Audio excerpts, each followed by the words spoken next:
Okay, good evening, Aisha. Good evening, Miss. Okay, how are you feeling today? I'm good.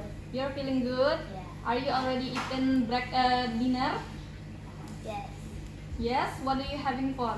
I'm Kamu makan apa dinner tadi? I'm eating KFC. Eating KFC.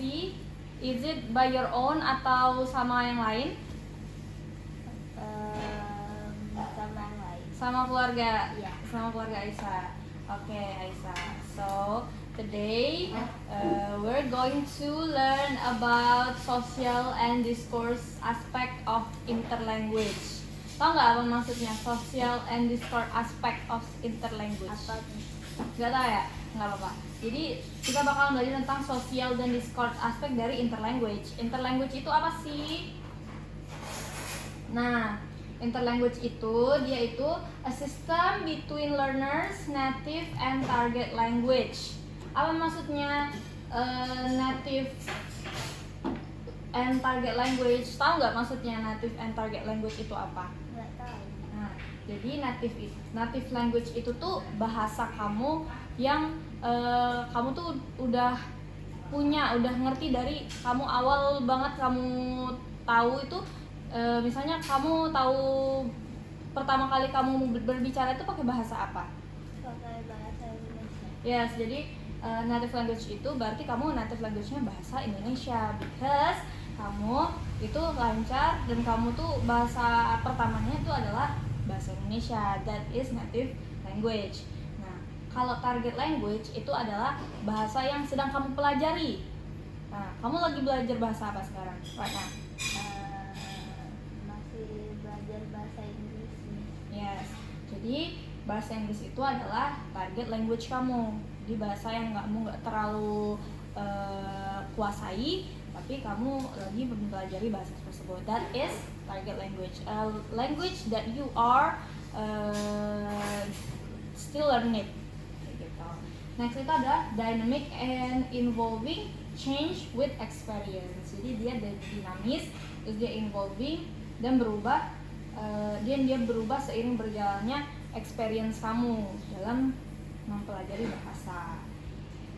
Terus tadinya ada key concept di dalam ini interlanguage ini tuh dia adalah key concept di second language acquisition. Nah, kalau second language acquisition itu kayak kamu tadi, kamu bahasa pertamanya bahasa Indonesia, bahasa keduanya itu bahasa Inggris. Nah, second language itu bahasa Inggrisnya kamu. Terus yang kayak ada shows learner progress and creativity in learning. So interlanguage ini tuh dia menjadi penopang progres kamu dalam mempelajari second language nantinya, seperti itu. Terus creativity dalam pembelajaran kamu juga nantinya. Okay. Next. Okay. So far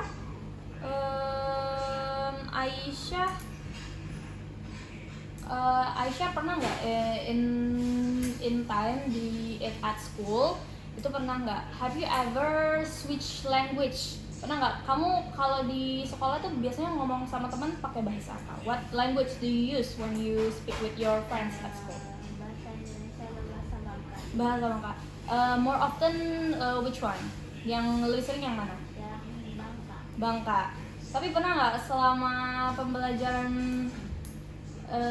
selama berbicara di sekolah itu pernah nggak kayak perubahan gitu dari Bangka sama Indonesia? Have you ever switch your language from Bangkanese to Indonesian when you are joking around or like doing in conversation with your friends before?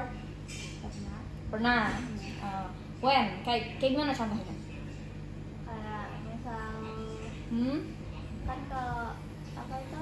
What? Kan ada punya teman kayak ada akrab Belanda, tapi biasanya kalau yang akrab itu pakai bahasa Bangka. Kalau lagi akrab itu biasanya pakai bahasa Indonesia. You are more often using Bangkanese with closer friends than the ordinary friends, like your senior, for example, like that. Okay. So what about at home? Which one do you using more, Indonesian or Bangkanese? Bangka. Bangkanese. Okay. Is your home house home, your family instead using Bangka dan Indonesia. Is it other language that you guys use? Either Bangka dan Indonesia?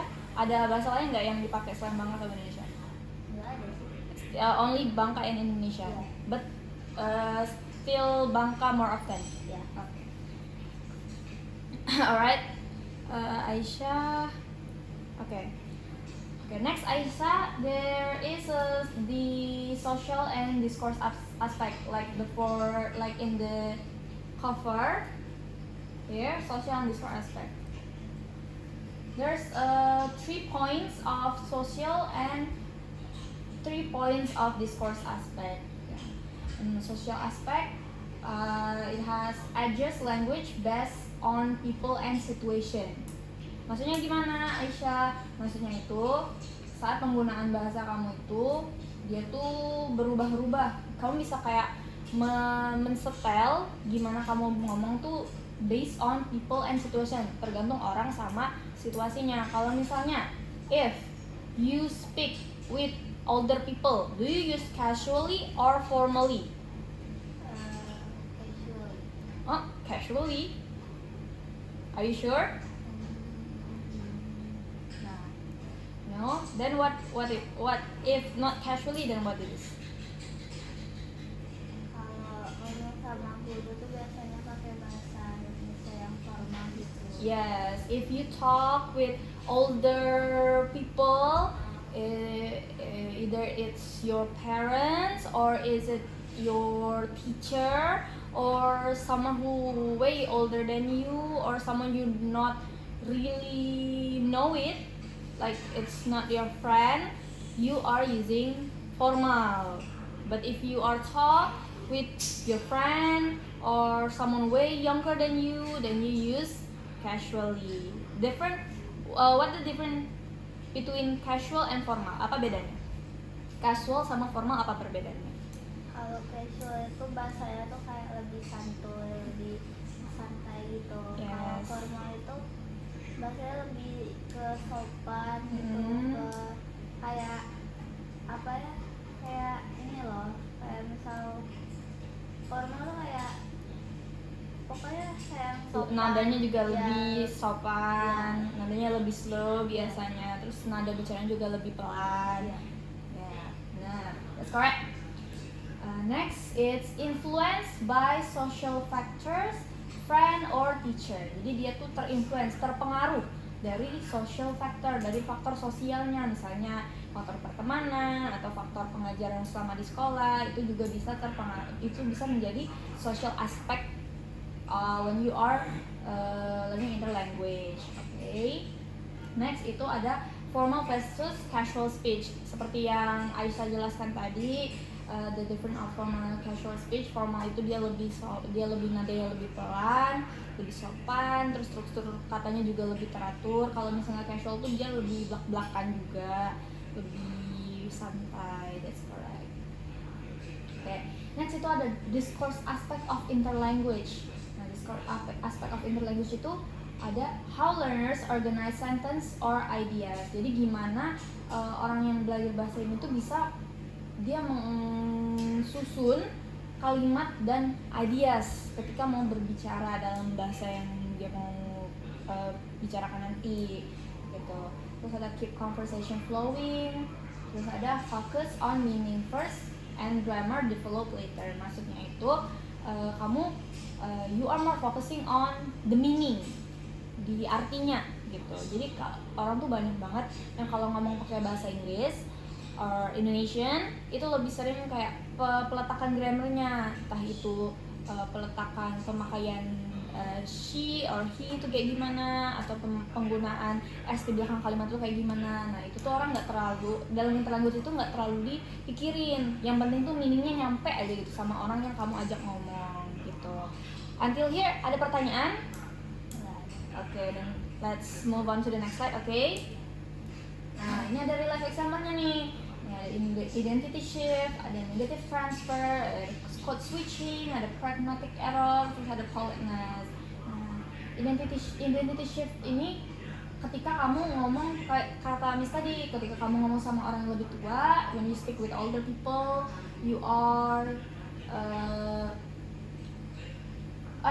when you speak with Indonesia, you feel like a different person when you speak in English. Misalnya kayak tone nadanya ketika kamu ngomong pakai bahasa Indonesia mungkin tone nadanya menjadi lebih tinggi, but when you speak with English your tone voice itu more deeper misalnya gitu. Terus ada code switching juga. Nah, code switching ini perubahan bahasa ketika kamu ngomong sama teman kamu yang nggak terlalu paham bahasa Bangka, kamu pakai bahasa Indonesia. Tapi kalau kamu ngomongnya sama teman kamu yang emang orang Bangka, you are using Bangkanese, right? Okay. Next itu ada negative transfer. Nah, negative transfer ini apa? Negative transfer ini kalau misalnya kamu ngomong sama kamu mau nyampain suatu kata sama orang Inggris tapi kamu transfer dulu dari bahasa Indonesia. Misalnya di otak kamu bahasa Indonesianya apa, tapi kamu nyampain ke orang yang ngomong pakai bahasa Inggris itu apa. Nah, perbedaannya itu gimana? Perbedaannya itu misalnya kan ini ada tulisannya I and my friend discuss. Ini ada yang janggal nggak? I and my friend. Ada. Apa harusnya? Yang discussnya. Kenapa discussnya? Kayak aneh aja. Kenapa aneh? Kayak bahasanya kayak kata-kata berantakan gitu. Oke, kata-katanya berantakan. Tapi actually, kenapa ini negative transfer itu seharusnya bukan pakai I tapi pakai me, ya? Karena dia harusnya pakai me karena dia kenapa pakai I? Karena biasanya kalau misalnya orang yang pakai belajar bahasa Indonesia itu pasti penggunaan kata saya itu pasti dia menggunakan I, ya sering menggunakan I. Jadi pikirnya ini pakai I and my friend. Tapi actually itu pakai me and my friends, ya. Discussnya udah benar. Terus ada pragmatic error. Nah, pragmatic error ini dia itu penempatan pragmaticnya. Dia nanya why you switch language so fast. Dia pakai why kan. Harusnya setelah why itu pakai do. Yes. Itulah kenapa dinamakan pragmatic error. Last one itu ada politeness. Nah, politeness ini tuh berarti penggunaan kata tuh yang lebih sopan. Polite itu sopan, ya. My female friends say please and thank you more often than the boys. Please and thank you itu dia kata-kata yang polite atau kata-kata yang sopan. Next. Nah, ini ada error analysis in social context. Nah, ini ada not all learner error come from grammar problems. Some are caused by social or communicative reasons. Kayak why you switch language so fast. Nah, itu dia pembacaannya itu menggunakan tone yang friendly karena dia ngomongnya sama temennya. Nah, lanjut itu ada do you speak two language. Nah, ini tuh fossilized form, tapi dia masih masuk ke communicative, masih bisa berkomunikasi walaupun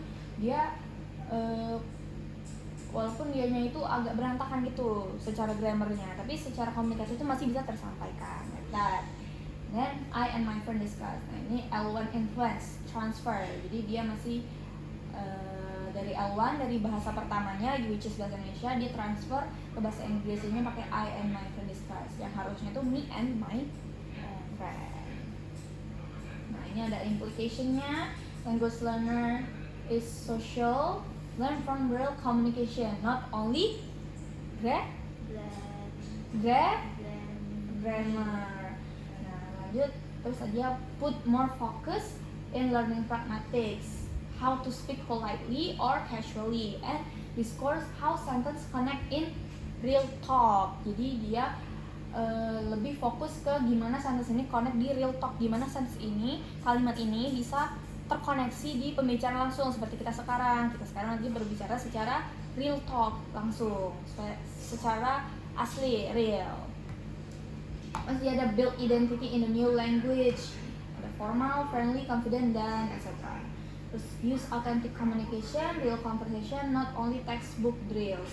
Real communication itu gimana? Jadi dia communication itu secara belak-belakan aja, nggak usah mikirin yang di buku tuh kayak gimana. Terus dia fokus on meaningful use of language to make interlanguage grow naturally. Jadi dia lebih fokus ke meaningful use, lebih fokus ke maknanya supaya language-nya itu bisa berkembang secara natural, nggak secara keterpaksaan. Begitu Aisyah. Any question? Apa itu yang language confident itu maksudnya apa? Mana tuh? Yang ini. Language confident itu ya kamu berbicara tuh secara confident, percaya diri gitu. Jadi kayak masih ada orang yang ngomongnya tuh kayak agak nyedek-nyedek gitu. It's actually normal buat yang baru belajar, tapi bisa di-build lagi secara lebih, ngomong tuh lebih percaya diri. Nggak peduli deh orangnya, yang nggak peduli deh kamu tuh salah secara grammar, yang penting meaningnya tuh benar, yang penting meaningnya tuh tersampaikan. Jadi kamu bicara tuh secara percaya diri kayak gitu. Jadi language confident, lebih percaya diri. Oke. Aisyah, any question more? That's it. Okay. Aisyah, can you make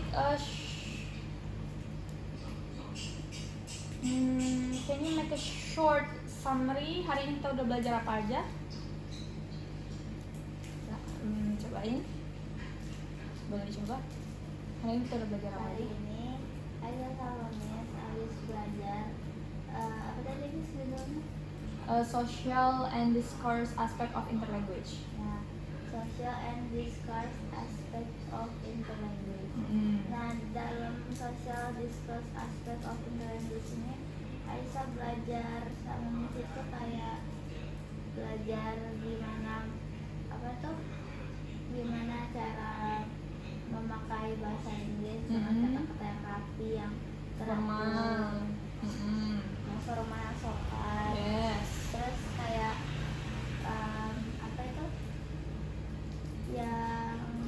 terus Aisyah juga belajar sama Miss yang confident, formal tadi. Confident, ya nada bicaranya.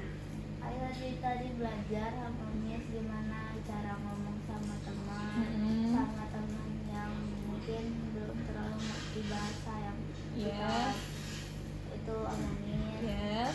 Sama guru juga. Terus kayak itu aja sih Miss. Okay, Aisyah, thank you so much for today. That's it for our lesson. I hope you understand it. Okay, we're